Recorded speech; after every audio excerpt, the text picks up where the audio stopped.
በተዳረች በአራተኛ ቀኗ የተገደለችው ሙሽራ።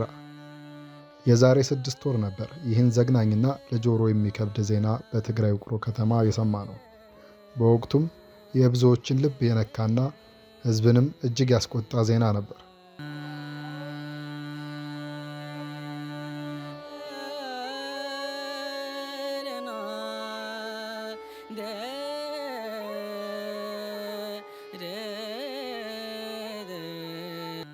ሟች ሙሽሪት ሊዲያ ዓለም ትባላለች።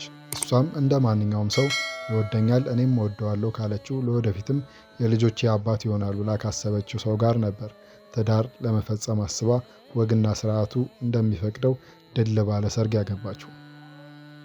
ነገር ግን ይህ ትዳር ለእሷና ለቤተሰቦቿ እንዳሰቡት ደስታን ሳይሆን የሞት ጽዋን ነበር ይዞ ወደ ቤቷ የመጣው።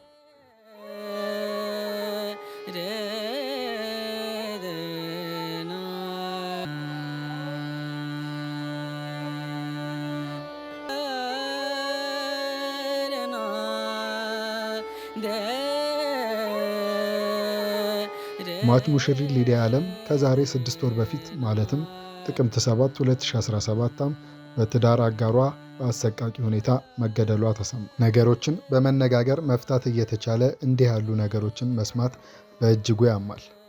ጉዳዩ ከተሰማበት ጊዜ ጀምሮ የውቅሮ ነዋሪዎች ፍትህ ለሊዲያ በማለት በመጠየቅ ላይ የነበሩ ሲሆን ከ6 ወር በኋላ ፍርድ ዛሬ ተሰጥቷል። ባለቤቱን የትዳር አጋሩን ድል ባለ ሰርግ ደግሶ አግብቷት ሲያበቃ ከቀናት በኋላ የገደላት ወንጀለኛ ግለሰብ በዕድሜ ልክ እስራት እንዲቀጣ ተወሰነ።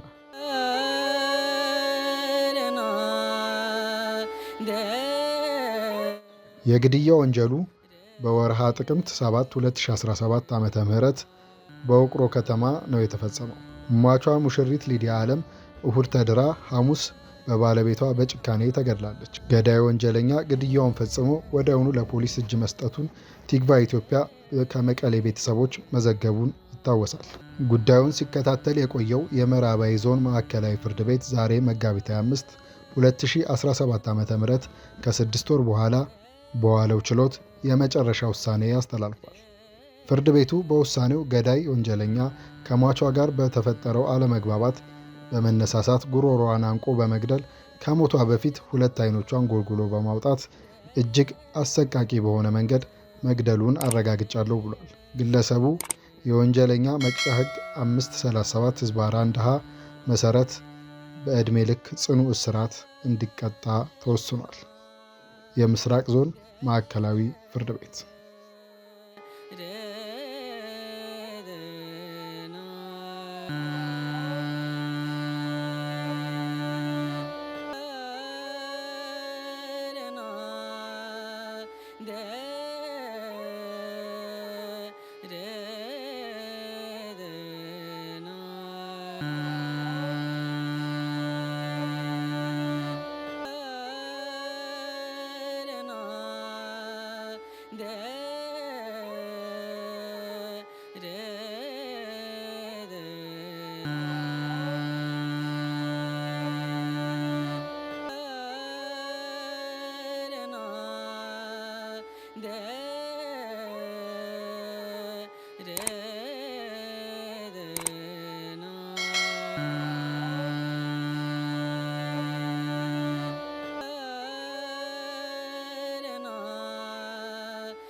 ዳጉ አዲስ ሚዲያ፣ ታማኝ የመረጃ ምንጭ። ላይክ፣ ሰብስክራይብ በማድረግ ቤተሰብ ይሁኑ። ሀሳብ አስተያየቶን በኮሜንት መስጫ ሳጥን ውስጥ በማስቀመጥ ይሳተፉ።